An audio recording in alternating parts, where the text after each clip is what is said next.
At talagang tinadtad na nga lang ako ng mga comment ni ate. Ang dami, grabe. Bakit naman ganito, girl? Oh, diba? OA, ang dami. So, hi po mga ka-Diyosa and good morning. So, ayan, sasagutin natin ang comment ng ating ka-Diyosa.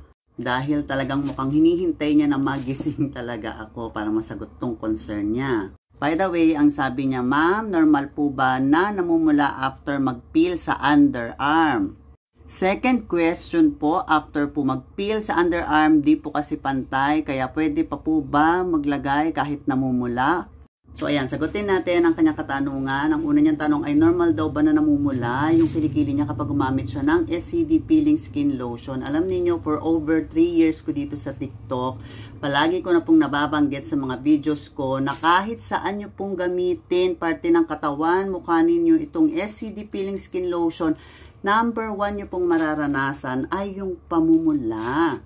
Kasi po, nagre-rejuve po kayo ng balat ninyo. Supposed to be, pag nagpahid po kayo ng SCD Peeling Skin Lotion sa mukha man, sa leeg, sa kilikili, sa singit, sa braso, binti, sa dibdib ninyo, makakaranas po talaga kayo ng pamumula. And that's what we call rejuvenating process. You can check that on Google also for your own preference.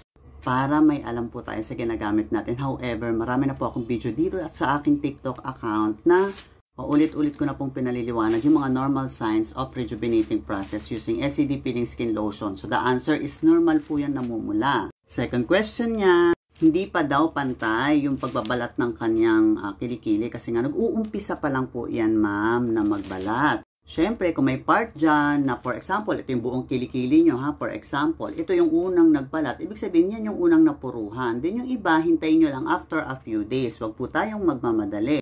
Palagi ko na rin nababanggit sa mga video ko na once na mag-start na mag-peel yung any part ng body nyo, itigil nyo na po yung pag-a-apply.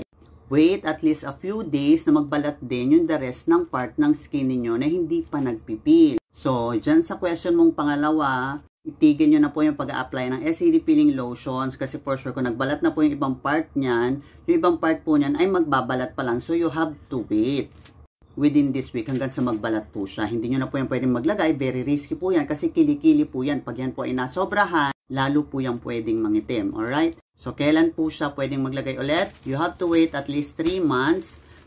Pwede na po kayo ulit mag-peel sa inyong kilikili hanggang sa unti-unti na siyang maglighten. Pero sa ngayon, namumula na yan. Very risky na po na malagyan yan kasi pag nalagyan pa po yung mga part na hindi pa, mga part na nag-peel na, possible po mag-rashes at magsugat na yan. Hintayin nyo na lamang po siya magbalat this week kasi for sure magbabalat po iyan. Yung mga ganyan lang talaga na skin type na yung ibang part maaga nagbabalat at yung ibang part ay hindi, late.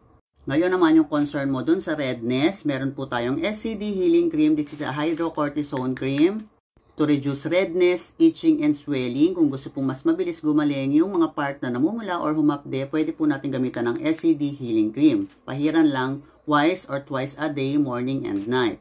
Kapag maliligo, iwasan muna ang gamitan ng mga whitening soap yung inyong kilikili kapag may ganyan pang mahapdi at namumula. Dahil once po na yan ay madikita ng any whitening lotion or soap, any whitening product, lalo po yung matitrigger, lalo siyang hahapdi at mamumula. Anong pwedeng gamitin? Gamit kayo ng mga baby soap. Ayan, pwede yan yung mga mild soap lang ng mga walang whitening. Last but not least, ihalo ko na rin sa, dito sa comment na ito. Baka maitanong ninyo kung ano yung pwedeng pang maintenance on your underarm after niya mag-peel. Pwede nyo pong gamitin itong ating SCD Deo White.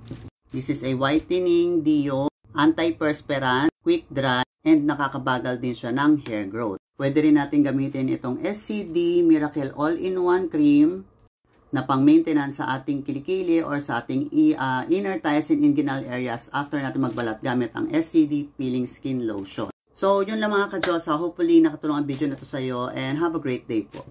Bye-bye!